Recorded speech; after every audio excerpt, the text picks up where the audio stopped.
that has fireplaces, or you just like lighting fires for fun, you think about the fuel, you think about the oxygen, and you think about the heat, obviously. So we've got the oxygen it's able to come in underneath the fire. So it flows up through that little shell tower, right? Exactly, yeah. Oh, thank you. You'll understand that Tara likes how things work in biology and all that, so we're going to get a nice explanation. Well, my smoker looks like it's died, so much for my technique. No, it's still going a little bit. There you go. Well, you can always light it again. I could. So I got a Zippo for this purpose because it's supposed to always work, but it really never works. So I make a little twist. You need some help? I'm okay, thanks. Make a little twist of newspaper. And I should say, you always want to have your Hive tool handy, because you don't want to stick your hands down in the smoker. But it's totally fine to use your Hive tool that way. I get pine needles. I get these great pine needles actually from a landscaping company that they use them as mulch. You can get a whole bale for like $10 or $11 and it lasts the whole day. Put a little bit in. You're going to kind of compress the space that the fuel and the heat are in, but only a little bit at a time. You want to get that really nice thick smoke. That's when you know that your fire is going to actually stay lit. A little bit more. And then once it gets going, you can just keep adding it and compressing it more and more. Every couple of hives that I inspect, I'll go in and I'll stuff some more of this on top just so my smoker stays lit. I like to have a smoker going no matter what I'm doing in the hive, mostly because if the bees start flowing out and I need them to flow back in, this is the way I'm going to do it. I'm going to direct them with my smoke. Yes, it's for safety, and Tim might talk more about this. It masks their pheromones of fear. If we accidentally squish one. Smells good. Yeah, the pine needles smell really good. All my clothes and all my hair, I just smell like pine smoke every day, which isn't that bad. So I'm going to keep crushing this in, and then eventually I'll just seal her up. After an hour or so, this gets really hot, so you need something, a piece of cloth or something to push this down. But hopefully this will get pretty strong soon. Nice, so, Tim, thank you. You like mine, Tim? Not really. So Tim, what's your smoker like today? No, Tim's the pro on us, right? So usually I actually don't use a smoker. Most of my hives live hives at the site. But when I do, I usually use paper towels and keep them in the truck. I use a barbecue lighter.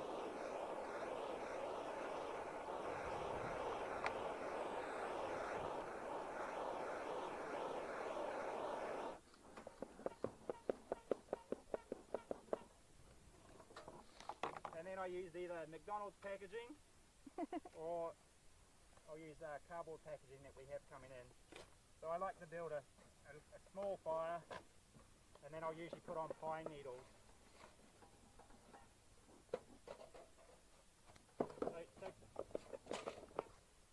Not good. Good. So bigger jobs, I like to use my little smoker. It's got an electric fan, so it can run for about 5 hours. So if I'm doing a swarm cutout, if I get bees starting to sting me, I can just put my hands through the gloves, and I've got 3 different speeds, so it works really well. I usually run out of battery before it actually stops burning. So with this, the smoke will mask the alarm pheromone, which the bees can sense. They can sense your pheromones of your body, your sweat, your smell. When you're dealing with sticky honey with a cutout, it's nice to be able to have multiple gloves, push yourself out with some smoke. So that's the type of unit that I like to use. Guys, Well, I think I'm going to win on the smoke. Let's see. I don't know. I think Tara's got you beat, though. It's not always the size of your smoker that counts. Yeah. I know, magician of the wand, That thing is going to explode. the good thing is I can smoke the left two at the same time. Alright guys, what do we have next for our presentation? So next, Tim, we're going to talk about nucleus colonies. So George, We have one right over here, George, actually. what's a nucleus colony? So we're going to go over a nucleus colony and grab my... Do you want me to bring my smoker? Yes, for please. you? Obviously mine is struggling. So if you can join me, Tara, that would be great. Sure.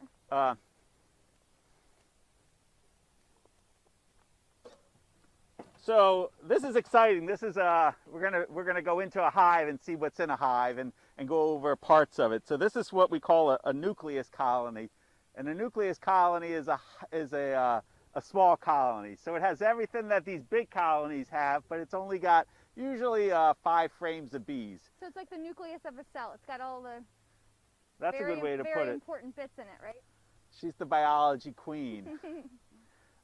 Right, so exactly, Tara. So it's got everything it needs to survive, but it's smaller. It's a great way for new beekeepers to get started in beekeeping because they're not very scary or aggressive. So so we're going to go through this and show you a little bit about what's in here. And before we go through it, we're just going to take a look at the outside, and we can see some bees that are just kind of hanging out on the bottom board here, and just having a good time. They're just enjoying the day for sure. So Where would you get a nucleus colony? If sure. you're gonna start beekeeping. Yeah, that's a great question, Tara. So there's 2 ways to start beekeeping. You can start beekeeping with a package of bees, which is basically just a box of bees without any frames, or you can get a nucleus colony. And we really think that nucleus colonies are the best way to get started because they're likely to survive better than package colonies. Why so is that? just because it's a real colony, you know, They have a little bit of a head start over a package. yeah, and you know, they're sometimes they even are nucleus colonies that came through the winter, so you know they're stronger than a package. But so they're nucleus colonies, and there's a lot of. We're very fortunate in Chester County to live in an area that has a lot of beekeepers that are selling bees. So you know, you can look at the Chester County website, chescobees.org, and find people that have nucleus colonies for sale. A nucleus colony, you know, will run anywhere between $170 and maybe $220 or $250, depending on a bunch of things. So you're saying the added value then, George, is in the stores and the wax already drawn, so it jumps out. right, yeah, That first brood cycle, so you're already 20 days ahead. right. They've got some eggs going. They've got some brood going, typically. Yeah, so it's got everything it needs to collect in honey, and not that it's all about honey, but you know, a lot of beekeepers are into beekeeping because they like the honey and they like to share the honey with each other and with their families, and it's a lot easier to get honey from the first season from a nucleus colony than from a package, just because they're ahead by about 3 weeks. So we're gonna take a look inside here. You want You want a little smoke? little smoke? It's never a bad idea just to give it a little. You notice how Tara's smoker's still going, you know, Huh. and my smoker's kind of That's hurting. interesting. So we're gonna take a look at this colony right here. You can see that there's bees that are coming up through the top a little bit. It's pretty interesting. And we're gonna A little more. take off the cover. Hello, ladies. I always like to introduce myself when I open up a hive and just say hi. Hey, Tara, why are you calling them ladies? Hello, ladies. Well, I would say about 95% of a colony is usually made up of ladies, right? So all the worker bees are ladies. The queen is a lady. So the only males in the hive are called drones. What are they useful for? Well, you know, there might be a more mysterious reason that we don't know about, but as far as we know, drones are good for one thing. They're basically flying sperm packets for the queen to send her DNA to a congregation site, and that male drone can mate with a queen from another colony, thereby spreading the queen's DNA. The really interesting thing about honeybees is that the drones, the males, are haploid. That means that they only have half of the number of chromosomes as the female. We got a drone right here. I just gave Tara a Drones drone. don't sting. They're a lot bigger and bumblier and fatter and louder than the other bees. Colonies make these in the springtime for the express purpose of sharing their DNA. A queen obviously can't mate with another queen, but she can send her DNA through this drone to mate with another queen in the wild or in another colony somewhere. So drones are haploid, they have half the number of chromosomes. Queens can choose to lay unfertilized eggs to make the drones. Worker bees can actually also lay drones, even though they don't have the parts for sexual reproduction. They can actually lay eggs that will become drones because they only need their half of the DNA anyway. Yeah, so it's a direct mirror image of that DNA, right? Right. So to get a female work in the hive, you need to fertilize the egg. Right. Yep. So all the workers in the colony there are different jobs that all the worker bees do throughout their life cycle. And drones don't take care of the baby bees. So you can generally find the, when we're going to talk about what's inside this hive, usually the baby bees are in the middle of the hive and then the food is on the outside of the hive. So if you want to find a drone, you go to where the food is because they're not doing any work in raising the brood. So they're always going to be on the outside. So this was an outside frame here. And you can see there's a fair number of drones wandering around. There's 1, 2, 3, 4, 5, 6, 7, 8, 9. So there's a lot of drones on this. The other thing that you'll notice on this frame is food. Like we talked about, on the outside of the colony is where you see food. And bees basically have two kinds of food in the hive. They have nectar, which is the sugar form, which is their sugar food source. So nectar comes from flowers. So the bees, when you see them out flying, they're going to the flowers and collecting nectar and bring it back to the hive. And nectar is liquid. It's basically liquid. So you can see some of the shiny stuff in this hive here on this. So George, what's the difference Let's between see. nectar and honey? Nectar is coming out of the what the flowers are producing, and then when the bees bring it back to the hive, they kind of convert it into honey, which is the storage form. So they dehydrate it, put some enzymes in it, and eventually cap it over with wax, so it's able to be preserved over the winter, so that they have winter food. So you can see that there's a little bit of nectar on the end of this hive tool. So And- sorry, George. No, you're good. How do you know when it's nectar and when it's honey?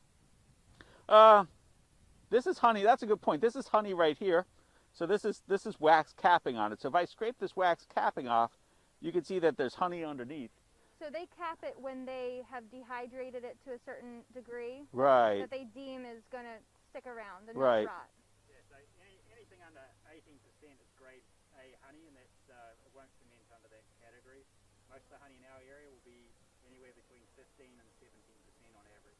And you can see this is, With nectar, you can actually shake it out of the frame, so you can give it a hard shake down, all the nectar will come out, whereas honey will actually stick in the frame.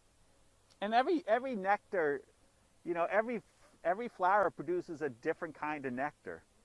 You know, so when they bring it back, they kind of mix it all together, but it's all different. So like, I don't know if this nectar is from apple or crab apple or dandelion. So it all tastes differently too. So, you know, if you kind of taste some nectar from this portion of the frame, maybe to this portion of the frame, it would taste very different. And all honeys are different too. They all have different colors and different flavors. So that's what's great about buying local honey, is because you get to taste what's actually being produced by the bees locally versus almost what's like in the store. The terroir in the wine world, we get the terroir of the bee world. It's very hyper-local tastes of what is in the environment. So that's the sugar source in the hive, and the protein and fat source is actually pollen. So you can see the pollen right here in the cells. And pollen comes in different colors too. This is a little bit of a yellow pollen right here. I just scooped out a pollen, I forget what they call that. Tara would know. Pollen. Oh, I don't know what they call the little chunk that's in the Yeah, it cell. has a name, I think. Oh, but that's cool. but that's a pollen right there. I don't know how I'm doing about getting that in the picture, but that's their protein and their fat source. And they need that to raise their babies. So raising the babies or raising the larvae, they need all the protein and all the fat that's in here to raise healthy babies. Now, like I said, when you go into a hive, on the outside frame, you should see nectar and pollen, because that's what they need to make the hive work. It's kind of like what you have in your refrigerator, donuts and beer or something like that, you know? So So my refrigerator at home, I actually have royal jelly, which is a food supplement that bees create and they feed the queen all the time. So they'll actually consume the pollen, the protein, and then in a sinus gland in their forehead called the hyperphalangeal gland, they'll come back through and they'll do like trailer sack mouth-to-mouth feeding between the bees. And I'll do that to all the young larvae for the first couple of days. If they want to create a queen, I'll just keep feeding more of that royal jelly. And you can eat this stuff. I mean, there you go. There's a pollen nectar. Yeah, so they call that bee bread, George. I know. It's a little bit fermented. Is that why they call it bee bread? It's got a musty flavour. So It does. In Europe, they've actually now got a machine where you can take your old cone and I'll separate out all those little capsules of I need that bee machine. bread. Yeah, doesn't taste very nice. No, but the nectar's quite sweet. Yeah. So when you're saying it's like our refrigerator at home, I like a line I heard one time, keep the pantry next to the nursery. Okay, So that's a good you way wanna to keep think. the food next to the brood nest, right? Because Right. then it's easy access for what they need it for. Say that one more time. Pantry next to the. Pantry next to the nursery. It depends on the time of year for me, Tara. Like right now, I'm actually looking at checkerboarding hives. Okay. Getting more space to allow that brood aspect to run. So usually Wanna a queen smoke these won't just run a little over bit? frame of honey.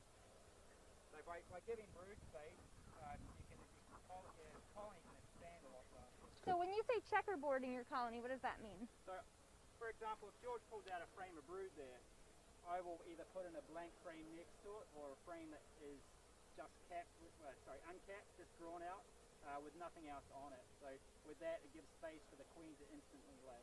And how do bees even draw out the comb? How do they make a flat sheet of wax into those beautiful hexagonal cells? That's a really good one. So on the abdomen of the bee, on the worker bees, they have these wax gland mirrors that pop out. So they have these 6 little plates. So during a period of their life cycle, when they're about 2 weeks old, they start producing this wax. The other bees will harvest it from the bees, and then they have this fancy word called festooning, where they'll join all the legs together and they'll work out their bee space. So they'll build wax out off the edge of the frames out to 3/8 of an inch. Anything under that, they'll actually use a tree bud resin called propolis, and they'll fill up the holes and gaps in the hive with that. So I got something interesting to show here. So again, I have Mr. Drone. He's kind of hanging out with me right here, and you can see that this is Mr. Drone does not fit into the regular comb here. He's way too big to fit in these combs, but these combs down here are bigger, and we could fit Mr. Drone into those cells if we wanted to. So drones are bigger than worker bees. Yeah, and the queen lays an egg in a bigger cell to make a drone. The smaller cells wouldn't fit the drones. So you can see that there's bigger cells on the bottom here, which are where the drones come out of, and then there's smaller cells up here where the workers come out of. So we're starting to read that comb a little bit like a map. I guess see what so. they're thinking about, right? So it's a little hard to see on this frame, but I'm going to see. On the bottom of this frame, right in here, you can see, I don't know if you can see it on the camera, but there's like a glistening kind of liquid at the bottom. It sort of shines back at you a little bit. And that's royal jelly that Tim was talking about earlier. And that, all the baby bees get a little bit of royal jelly to live. So you can see that on this frame. And then we're going to pull the next frame and hopefully have some more,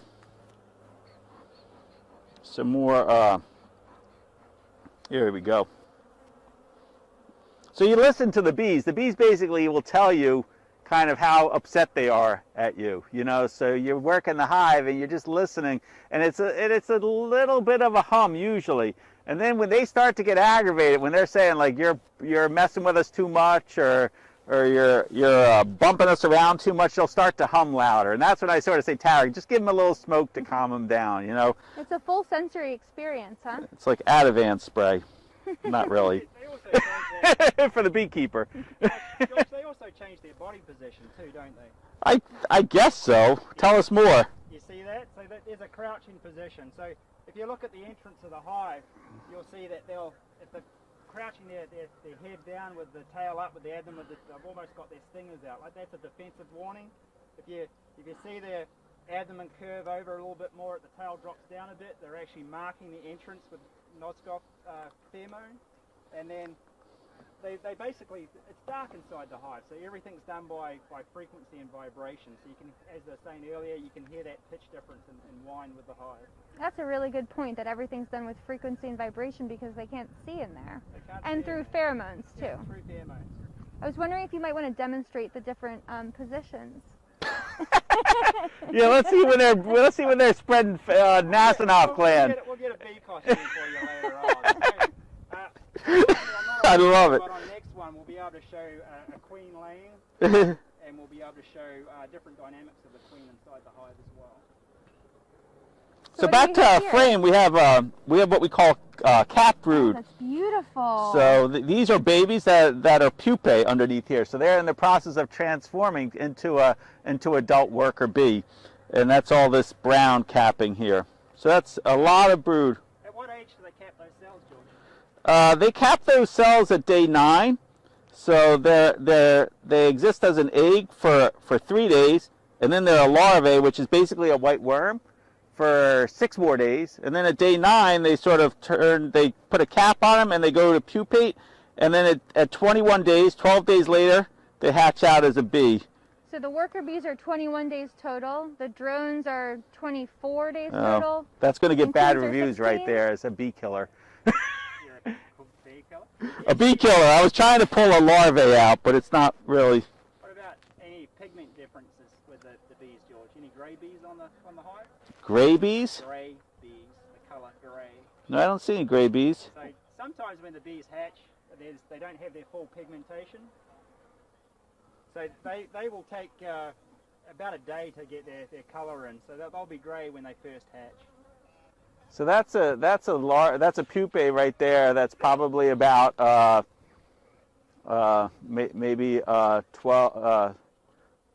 maybe 12 days old or something like that. So that's what they look like underneath the capping. And then eventually they'll chew their way out. I don't see any that are chewing their way out. Now everybody wants to see the queen. That's the most exciting part when you go into a hive. So I'm going to flip it over and we're going to ask if anybody can see the queen. We're not going to see if anybody can see the queen. See if anybody can see the queen. Is she marked? She's marked. Gonna anyone on live stream can see the queen. Anybody can see the queen. So she's got a beautiful little dot on her back there to help us see her. And you can see she's about almost twice the size of a worker bee. She's got a long tapered abdomen and bottom so that she can That's dangerous. so that she can stick it in the little cell to lay an egg right at the very bottom of it. Now, why did you say that's dangerous? Because if I dropped her, if all of a sudden she decided to fly away, this hive would not have a queen anymore, and a hive needs a queen to survive. So that's about as dangerous as I get, to lift the queen. So there you go. Not everybody marks the queen. It doesn't hurt to mark the queen. It's just actually a little bit of paint that we put on the thorax, and it just makes it a little easier to find her. But some people don't mark the queens. But we don't hurt the bees when we mark them, and I don't think she really realized that she's got a little dot on her back. So Maybe she likes it. yeah, so that's this year I'm marking all my queens purple just because I think it's the year of the royalty. So that's that queen. So you can see I'm here, and the bees aren't bugging me at all, and I'm trying to be gentle. I'm not trying to bang. I'm not trying to disturb them, but we're just sharing. And that's a queen. So there we go. So far we've seen honey, nectar, pollen. Is there anything left to be seen? We've seen worker bees, drones. We've seen eggs, larvae, capped brood. So are you happy with the way that this nucleus colony looks, George? Yeah, this is again, this is what you should, if you buy a nucleus colony, it should look something like this, and this is a nice strong colony right now for making honey. What's the next step here? So this colony is gonna grow, right? So we're all familiar with having the bigger boxes like this size over here, where it's bigger and 10 frames. So we'll probably move this colony into something a little bit bigger in a couple days. So because they're going to run out of room. Right now they're happy and they just sort of they have plenty of room, but it's like your house. When your family gets too big, you need to find a new house. So we'll help them out and put them in something like this in probably about a week or so. And that's a nucleus colony. And if you're getting started into beekeeping and you're looking to buy some bees, we'd highly recommend you getting a nucleus colony to get started. I'm going to put these girls back and close their door because they've been very kind to me today. They have not. I'm just going to smoke a little bit so we squish as few as we can. You want that on the front? Is that where you keep it? Yeah. Do you keep yours on the back? I do. My brother keeps it on the front. Some people keep the notch on the back because they say... They think it helps with ventilation. Right, I've heard that. Tilt the hive a little bit, but... Yeah, I generally put it on the front. Do you put them on the front or the back, Tim? My Nucs actually have a built-in hole in the back. In the back. Box itself. So I don't run the inner cover like that. I just run migrational lids. Makes sense. So there we go. Thanks for showing us about the nucleus colony, George. Yeah, that was great. I guess the next thing we're going to talk about is swarming, which this week, last week, this week, and many weeks to come will be prime time for honeybee swarms. Yeah, Tara, I've actually been catching swarms every day this week so far. That's great. Yeah, so it's great and it's not so great. So from a commercial beekeeping perspective, I like to push my hives down to about a nuke at the beginning of the season, which allows me with time management to judge the bees a little bit easier. We do get phone calls with swarm cutouts.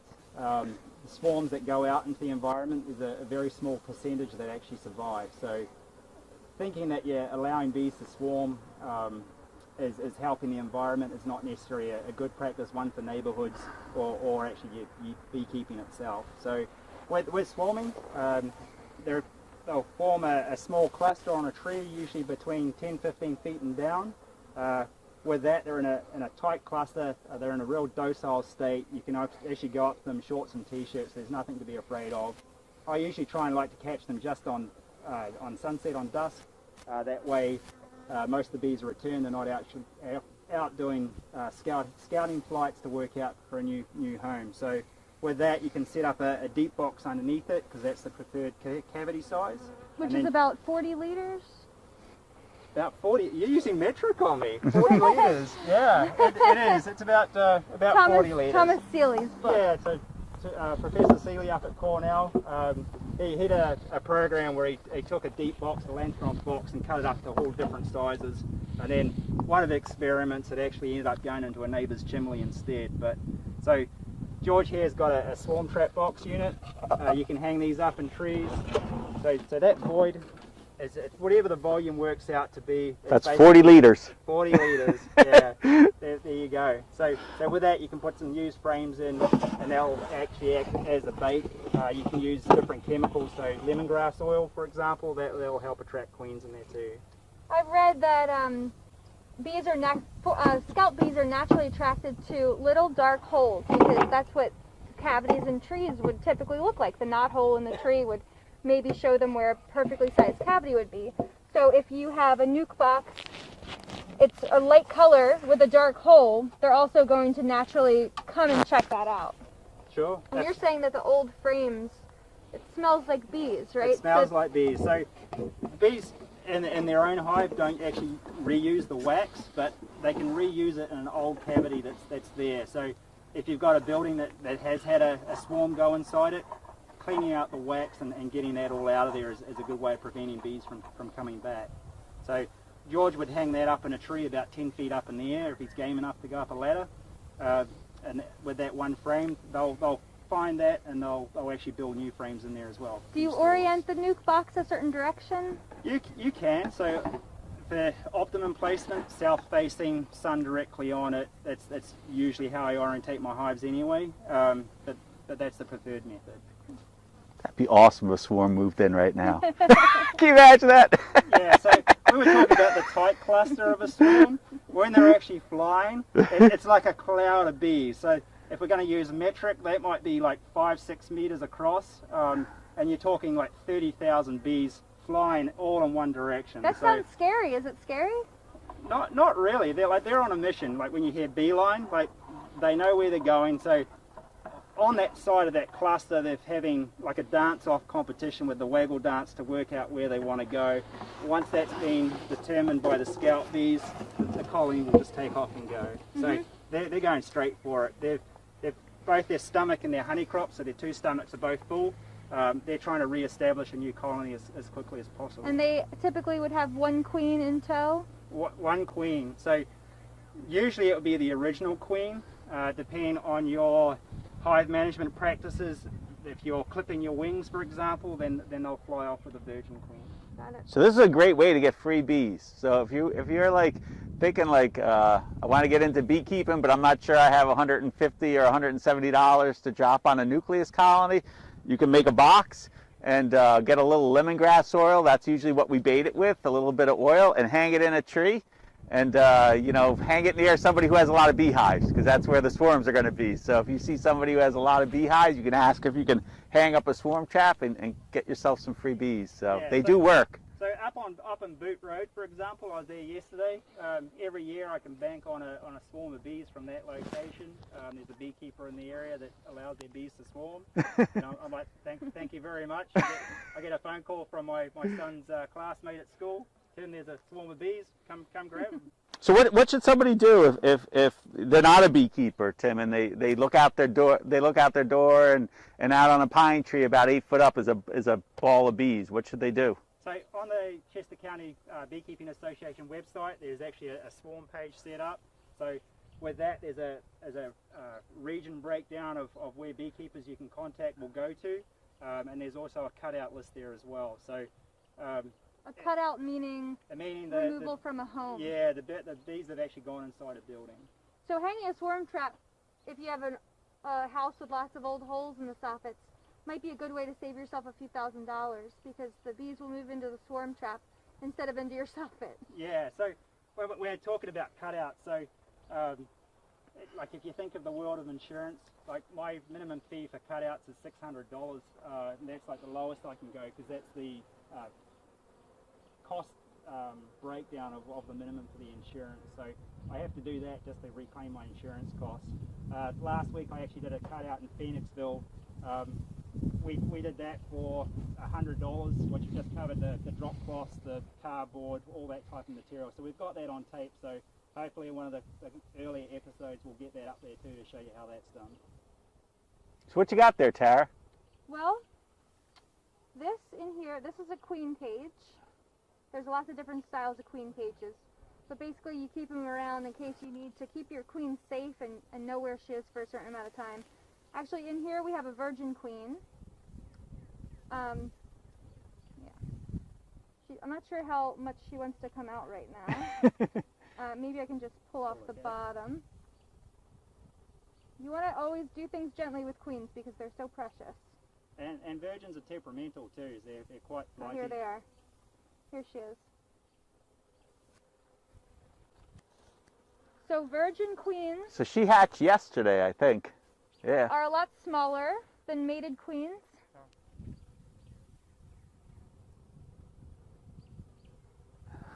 Virgin queens are a lot smaller than mated queens because they haven't mated yet. Which way are they smaller, Tara? In their abdomen here, I would say this grows about almost double in size as it is now. It gets wider and longer. When she mates, she'll mate with, they say up maybe 20 drones at a time. She'll have one mating flight in her whole life. And she keeps all of the genetic material, we'll call it, in a spermatheca. Is that how you pronounce that word? Spermatheca? Spermatheca? Yeah, that's how I pronounce it. Okay. I speak the Queen's English. So she'll just use that the rest of her laying life to fertilize eggs when she sees fit, or when the worker bees tell her it's time to lay eggs. She's a beaut. They're all different colors, right? Yeah. So this one's got a little bit of a darker hue on her back. Some are bright gold. Some I've seen with gradients from dark brown all the way down to gold. They're beautiful. It's really a special thing to see a queen because, you know, they are pretty majestic.